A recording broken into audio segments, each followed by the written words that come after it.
31 people have now died in the clashes in Muzaffarnagar in the last 3 days. 90 people arrested so far from different villages. The police today saying they had found swords and knives in searches from the affected areas.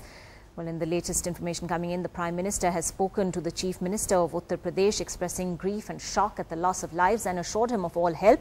6 politicians, including 4 BJP MLAs and an ex-MP of the Congress, have been accused by the police of inciting the communal tension that lashed Muzaffarnagar district.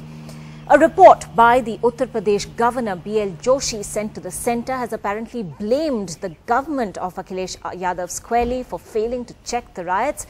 The Chief Minister told NDTV this morning that his government would show no leniency towards those disturbing the peace. He appealed to political parties to maintain restraint.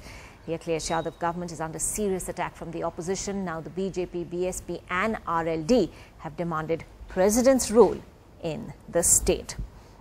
Well, Tanima now joining us from Ground Zero in Muzaffarnagar. Tanima, it seems the violence is still far from over in a sense.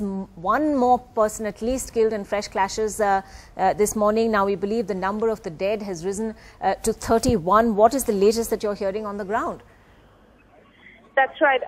One fresh violence case reported from Mirapur, one of the rural areas in the Muzaffarnagar district. Again, that is what the authorities have been pointing out right from the first day, that these rural areas are the ones which are harder to access for the police, which is why most of the army personnel have in fact been deployed there.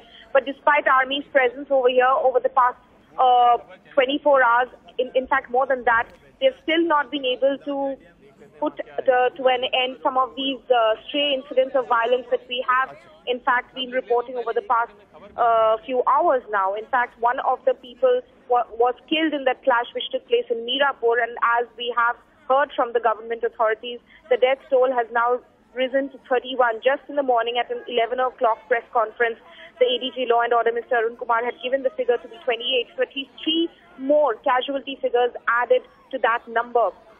What the police are also telling us is that they have in fact tried to deploy more of their men now towards the rural areas, because the city or the town area rather is in fact a little more under control. In fact, today also, though the curfew is imposed and all the shops are shut, people are not leaving their homes as yet, but the tension, the kind of the police presence and the patrolling that we saw yesterday has eased out a little bit in the town area, and it seems that they have sent more of their forces to the rural areas because situation is still quite bad over there.